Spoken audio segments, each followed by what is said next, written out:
Hey, I'm Dr. Pilet, and I want to talk to you about something that is very near and dear to me, and it's called motivation. Motivation.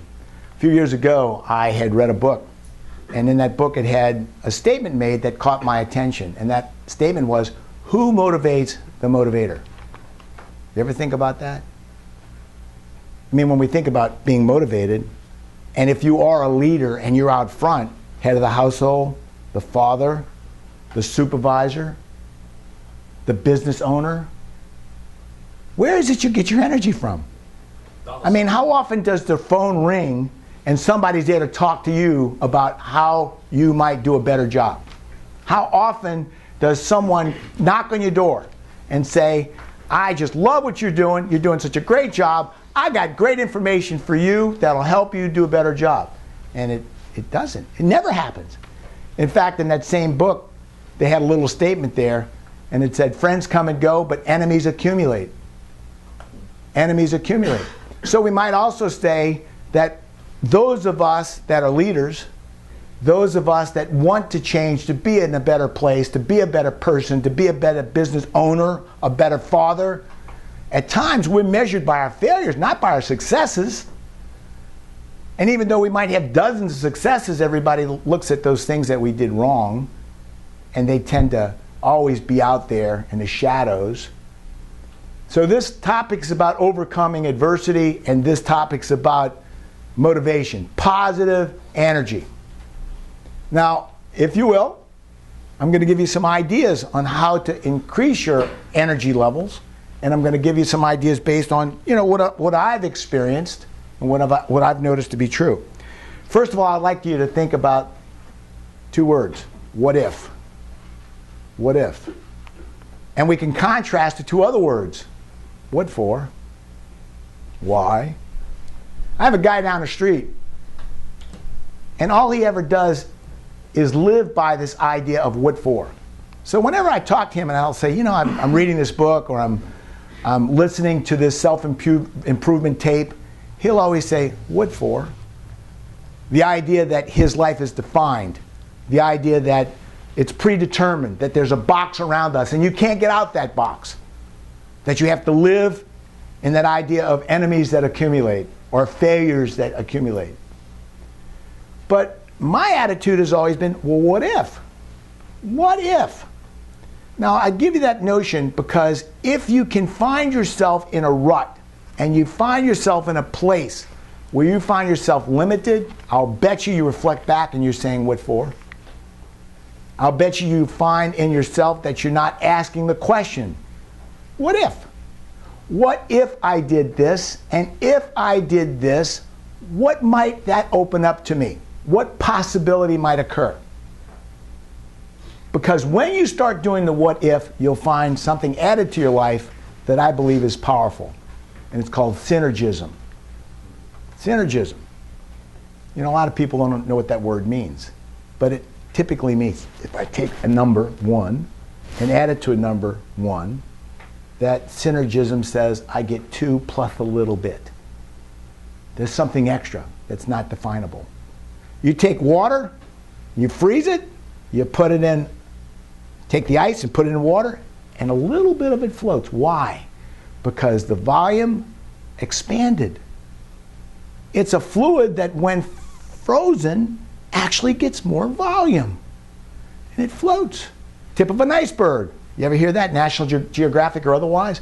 You see the tip. There's much more underneath it. 90% underwater. 90%, much more than that, but a lot of synergism. What about synergism in your life? What if I said to you that I believe you have synergistic capacities, potentials? You say, well, what's that about?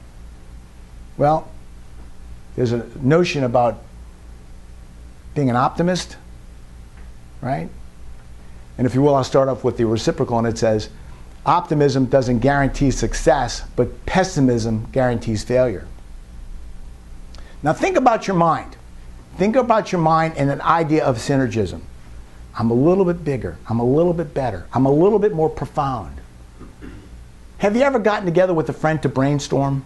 And you're brainstorming something you want to do. My car is broke, or I want to go on a vacation. and I'm not sure where to go. And as you guys chit-chat back and forth, all of a sudden you precipitate an answer that neither one of you expected that truly is something profound. That's synergism. It's called brainstorming. When two people get together and come up with an option that neither one of you would have thought of by yourself, you got something even better. Synergism. This morning, I had some time to meditate, and there's been some things perplexing me. And as I got into that very deep place saying, what if? What if? And I began to scan all those informations that would affect that what if, an answer came. And I'm like, oh, wow, I had that answer all along. But I never tapped into it. Because once I begin to say, what if, and I begin to brainstorm through help from friends or through people that you trust, all of a sudden you get answers to questions that I call it angel play. I call it angel play. I have had angel play in my life so often and so frequently. You know, Carrie's not here, but you ask her, just say, hey, Dr. Play talked about angel play. And she'll chuckle and she'll tell you, we see it all the time. We see it all the time. Angel play. When something mysterious happens or results that puts you in touch with somebody you never expected to run into, that's a very answer to the what if. And sometimes it's inspirational. Sometimes it's a structural thing. It's an answer to a question, an answer to a problem. I'll give you, for instance, a few years ago, we were trying to decide where to live. Got that? Trying to decide where, and we would talk about it, and again, that idea of synergism, where might I look? And I didn't want to go through real estate agencies and all that kind of stuff. So I said, this is an area in discussing I want to look, and I'm driving the streets. Every time I went home, I'd go a different way. So there's this house on one of the 5 or 6 occasions that I was driving, and it had a for sale sign on it. Now you would think, by basic, me saying what if, that's all to it, right? What if driving down the street, there's a for sale sign, you pick the area, synergism. You'd think, oh, that's good, it worked.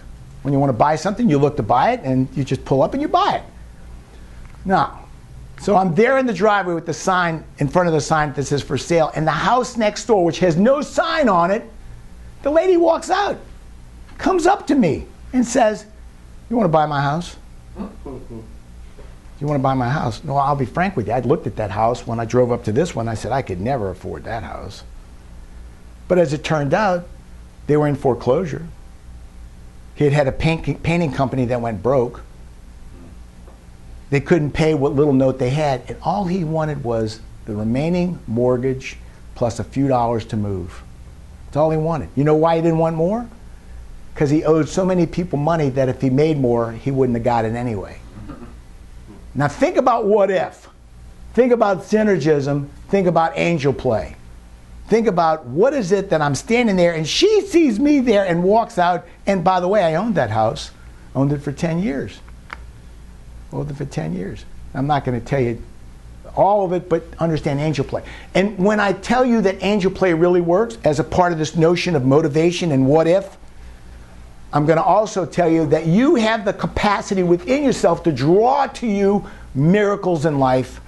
Now, we're not changing water to wine or lead to gold, but to me, a miracle is any significant change in your life that you brought about through the conscientious application of this information for you to draw to yourself those things that inspire, those things that add to and contribute. And you do it, you make it happen. But you're not going to get there if you're a pessimist, are you?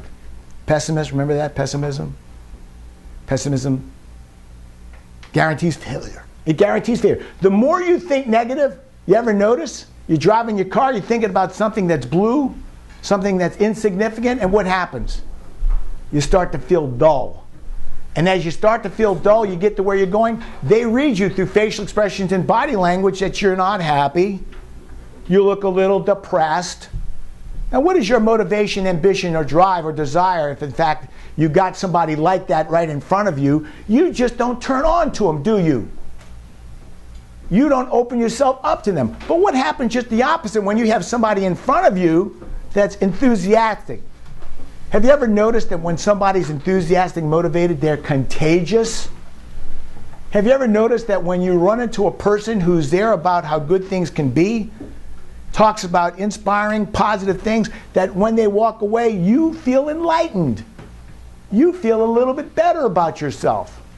Now apply that to this notion of what if, and apply that to this idea of, as I mentioned to you before, about brainstorming. Can you brainstorm a solution if you're negative? Better yet, can you brainstorm a solution with somebody that's equal to you, connecting to you, if that person rains on your parade? What if, remember, what if I put myself in the possibilities of good fortune, but I'm talking to you, and for everything I say, you give me something negative? It mutes. It discourages. It draws away from that potential energy. Notice what I said, potential energy. Static, potential. Static, it's dead. We accept what is as all there is possible. We don't question, and we live like it is. Static, potential. Everything is changeable. Everything is potentially changeable to a direction that will allow angel play to occur into my life. So when I gave you that story about driving the streets, I did my part. I believed there was something out there. I did. The mysticism to me is, how would I know to stop at that house? Because there were hundreds of houses with signs for sale everywhere. But I stopped at that house. And I stopped at that house at just the time when she happened to be in the living room looking out the window. Well, you didn't know that was really happened. I bought the house. We lived in the house for 10 years. Where did those timings come? Now, I'm a big believer. I like reading, and there's a couple of authors I really like, but I want to help you with another story, if you will, that's sort of reflective of this. And it was in World War II, a Navy chaplain was being flown from island to island because there were Marines on these different islands that every day were giving their lives. And the chaplain thought a need to be at these different islands to be inspirational, to bring the Spirit of God into their lives.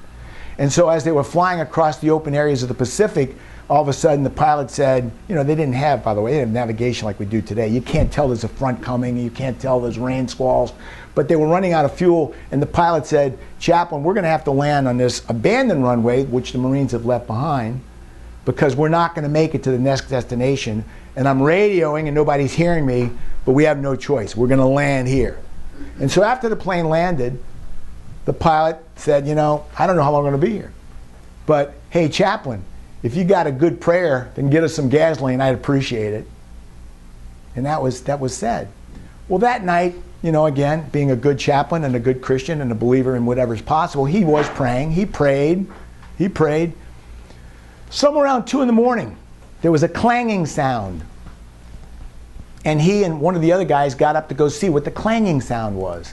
And it was barrels of JP4, which is gasoline, that had floated into the little cove, and they were hitting each other. Barrels of fuel. And so he went and got the people, and they rolled it up, they fueled the plane, and got out of there.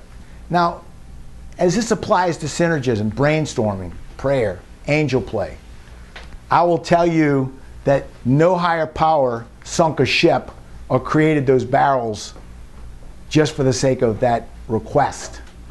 But I will tell you that in the world of possibilities, you attract to yourself solutions when you ask for them and you put yourself into that place of mind that is open to hear it. And I would tell you, just like I stopped at that house and that lady was there looking out the window to see me, those barrels were floating by, and it was no mistake that they woke up.